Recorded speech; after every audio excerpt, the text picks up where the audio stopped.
What up everybody? Welcome back to the channel. Today on Fitness Tech Reviews, we're going to go over two very popular HIIT shoes. We got the Reebok Nano 9s and we got the Nike Metcon 5s. They're both very similar in price, but let's go over the pros and cons and which one I would recommend for you guys in your workout. Let's go ahead and get in. Alright, first thing we need to do is go over with the overall design of the two shoes. First thing, what they're made of. So the Reebok Nano 9 is made of this little flex weave that they have. It's kind of the same thing as they had on their old school 8s. And on the Metcon, they kind of call it a haptic print, so it kind of takes away from scuffs and stuff like that. It was on the 4XDs. From there, as you can tell, the sole comes up a little high on both of them, mostly for like, especially on the interior for rope climbs and stuff like that, it's a little bit higher. They both have a 4mm lift from toe to heel, so it will give you a little bit extra of a lift. The one benefit with the Metcon is it does come with a hyperlift, what they call it. It's an insert to make your heel a little bit higher, 8mm higher for guys and 6mm higher for women.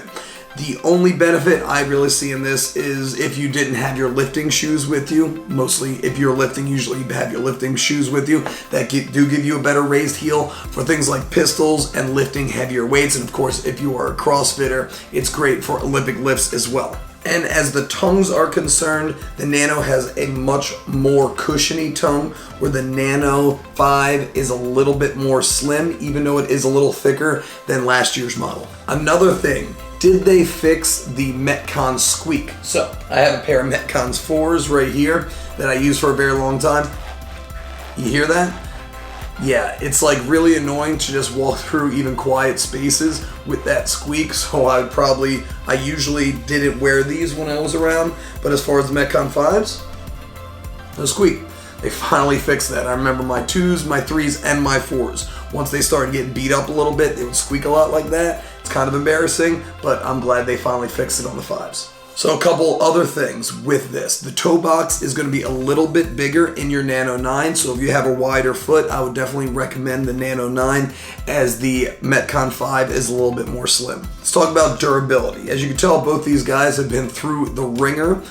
The bottom of the Nano 9 here is a little bit more beat up than my Metcon 5. I pretty much use these pretty much interchangeably, so I would definitely give the durability to the bottom to the Metcon 5, but as far as the overall exterior, I've had a little bit of separation with the toe. I used to have that problem with my Nanos, but they fixed it with the 9s.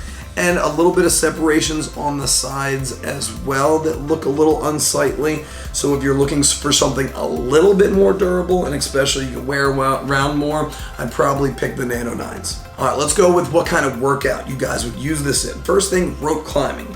Which one would I rather rope climb in? 100%, I'd rather rope climb in the Metcons. Mostly because they can slip better on the descent. One thing that does stink is they have a little bit more of an angle on the side, so if you do end up hitting your shin, it hurts a little bit more, where this is a little bit more forgiving, but this has a really strong hold on the rope. So if you're not that good at rope climbing, this will help you get a better hold, but on that descent, when you're trying to come down nice and controlled, I'm not a big fan of the Nano 9s, but if you are newer to rope climbs, I'd probably consider the Nanos. Another thing, handstand push-ups. So nobody really talks about this, but this is one of my favorite things about the Metcons, is this little bit of a heel right here. If you're on a flat surface for your handstand push-ups, this actually goes up and down relatively easily right against a lot of good surfaces, whereas this is all plastic and it'll kind of stick, so it's hard to go up and down. So if you want to keep your feet on the wall for your handstand push-ups, I do like the Metcons. You're lifting, which shoe do you pick? 100%. Pick the Metcons. You can even have those inserts. Literally, I've never used the inserts because I have my lifting shoes, but if you want to have those inserts as something, it gives you a little extra heel raise, but the stability, this base is so much better for lifting in. I'm not going to say the Nano 9s are also very good to lift in. You could still lift in your Nano 9s, but if you're going to pick one of the two, pick the 5s. Running. This is where it switches. I would run so much better in my Nanos than my Metcons. I feel like I can only run for, not much longer than a mile in my Metcons before I'm getting some pain. It is a really rough strike, and for some reason, the actual heel kind of digs in. I actually get some abrasions on my Achilles when I run with the Nikes. So I definitely recommend running with the Reeboks over the Nikes. HIIT training. So this is a mixed bag because HIIT training is a mixed bag. If there's going to be a lot of running and a lot of side-to-side movements, I'd probably recommend the Nanos. But if there's a lot of things where you're lifting weights and there's not much running, not much jumping, I'd pick the Metcons. But both of them can do the HIIT workouts very well. That's kind of why I have both of them.